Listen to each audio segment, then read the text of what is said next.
সরকারি আয়োজনে সহ বৈষম্যবিরোধী আন্দোলন, জুলাই যোদ্ধা, এনসিপি, জামাত সহ বিভিন্ন পক্ষের যখন জুলাই আন্দোলনের দ্বিতীয় বর্ষ পূর্তি উদযাপন করতে আমরা দেখছি, ঘটা করে বিভিন্ন আয়োজন করা হচ্ছে। ৩৬ দিনের কর্মসূচি ঘোষণা করে সেগুলো পালন করা হচ্ছে। প্রথম দিনে বৃষ্টি হানা দিয়েছিল, বৃষ্টিতে ভিজে তারা বিভিন্ন জায়গায় বিভিন্ন কর্মসূচি করেছেন এনসিপি নেতাদের, আমরা এরকম দৃশ্যও দেখেছি। এবং প্রথম দিনে এরকম আলোচনা ছিল তখন সেই আলোচনার মধ্যে আমরা হাসনাত আবদুল্লাহ কাণ্ড, মসজিদের টাকা নিয়ে নৈরাজ্য কাণ্ড, এনসিপির ৫ নেতার হোটেল কাণ্ড, হোটেলে প্রায় ১২ লাখ টাকা বিল বাকি রেখে সেখান থেকে অভিযোগ এসেছে, সিসিটিভি ফুটেজ ফাঁস হয়েছে, সেখানে নারী নিয়ে মজমাস্তি করার ব্যাপারগুলো জুলাই আন্দোলনের দ্বিতীয় বর্ষ পূর্তিকে কলঙ্কিত করেছে এক ধরনের বলা যায়। তার মাঝে অনেক বড় একটা দুঃসংবাদ এসেছে বৈষম্য বিরোধী ছাত্র আন্দোলনের জন্য।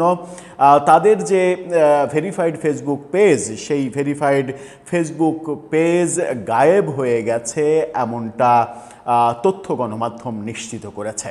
বৈষম্যবিরোধী ছাত্র আন্দোলনের পেজ কেন গায়েব হলো, কি কারণ পেছনে, কারা গায়েব করলো, এর পেছনে কারণ কি? যখন ঘটা করে জুলাই আন্দোলনের দ্বিতীয় বর্ষ পূর্তি পালন করা হচ্ছে, ঠিক তখন আওয়ামী লীগ পক্ষ সামাজিক যোগাযোগ মাধ্যমে অনেক বেশি অ্যাক্টিভ হয়ে এই কাণ্ড করলো, নাকি অন্য কোনো খান থেকে এই ঘটনা ঘটলো? চলুন একটু ভেতরে ঢুকে ব্যাপারটা বোঝার চেষ্টা করি। এই ভিডিওতে থাকবেন পলিটিক্স টিভির নিয়মিত আয়োজনে।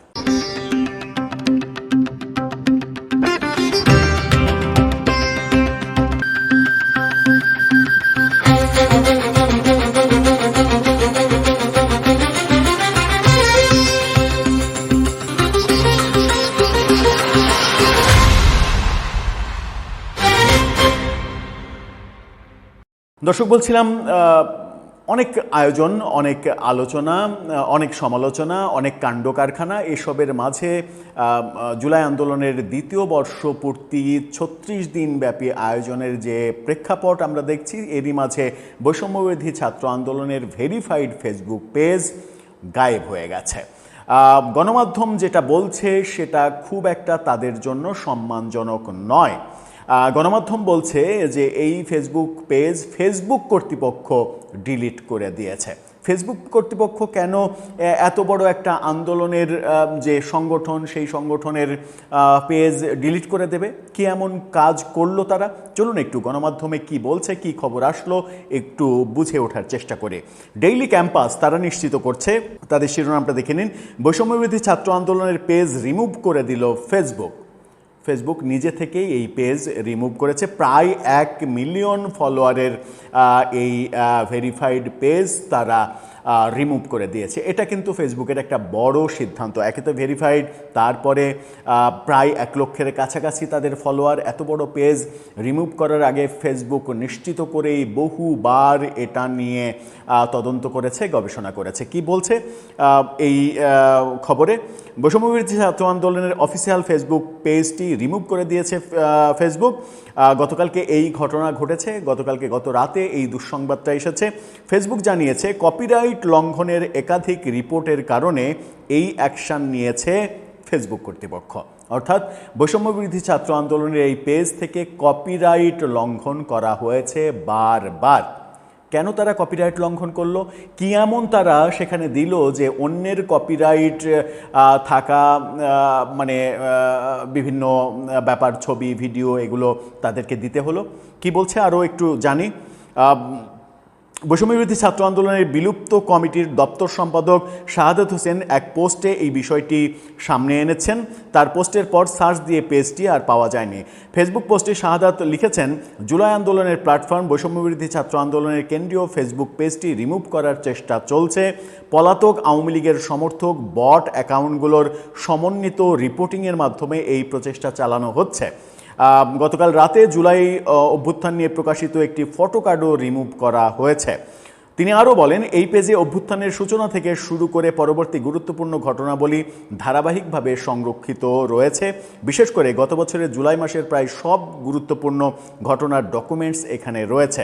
তাই ইতিহাস সংরক্ষণ এবং ভবিষ্যৎ প্রজন্মের জন্য এই পেজটির অস্তিত্ব অত্যন্ত গুরুত্বপূর্ণ। তার পোস্টে জুড়ে দেওয়া স্ক্রিনশটে ফেসবুকের বক্তব্য উল্লেখ করা হয়েছে। সেখানে লেখা, আমরা আপনার পেজটি রিমুভ করেছি।